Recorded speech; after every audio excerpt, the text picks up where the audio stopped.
O preslatki Gospodine Isuse Kriste, blagi Božji jaganče, ja, siromašan grešnik, pozdravljam i poštujem Tvoju presvetu ranu, koju si zadobio na svom svetom ramenu, kada si svoj teški križ nosio. Zbog nje si osjećao na svom presvetom tijelu osobito veliku bol i muku.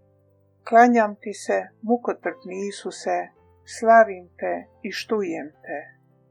Blagoslivljam te iz dubine svojega srca i zahvaljujem ti za svetu ranu tvojega ramena, koja ti je zadavala veliku bol. Po presvetoj rani na tvome ramenu, o Isuse, smiluj mi se i oslobodi me moje ovisnosti. Oslobodi svakog ovisnika od njegove muke i vrati ga na jedini ispravni put kroz život, a to je život u vjeri u Isusa. Amen.